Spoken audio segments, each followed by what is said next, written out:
Going to move on now to descriptions. This is the description here. Now if I just make this box bigger, you might be quite surprised to see that that is quite a long description.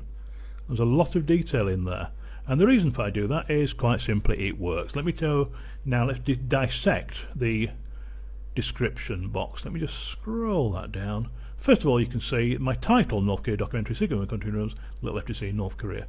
I copy the title as the first paragraph, first line, if you like, of the description. That means those keywords are right at the beginning of my description. We know that Google likes keywords, on YouTube in particular. Remember that if you look at a website, Google can look at the words on a web page and can work out what that page is about. On a video, it's very difficult for it to look at the visuals and work out what the film's about. So it relies on things like subtitles, descriptions and so on. We'll deal with subtitles separately.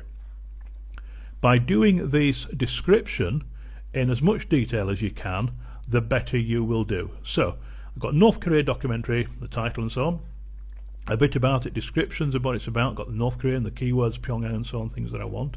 And that's very, very easy to do, okay? Very, very easy to do, and you must do it. Longer descriptions work, and they work even more so now that your description will also appear as the first entry in comments by using Google Plus One or Google Plus.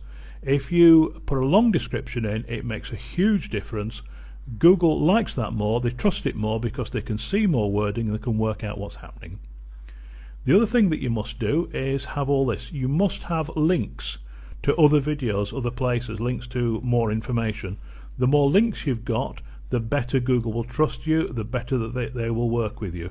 I'm going to show you something else that you can't normally see.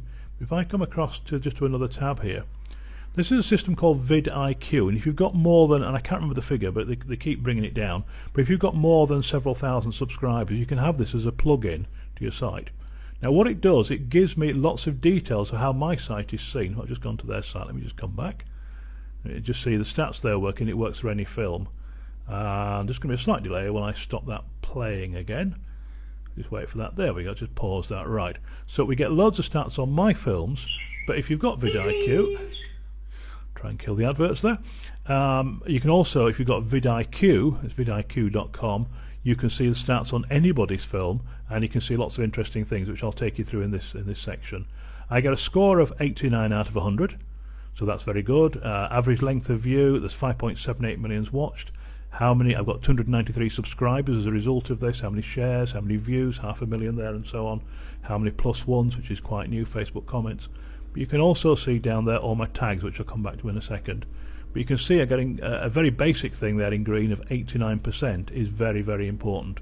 One of the reasons we get that is that we have 17 links in the description. Lots of people don't put links.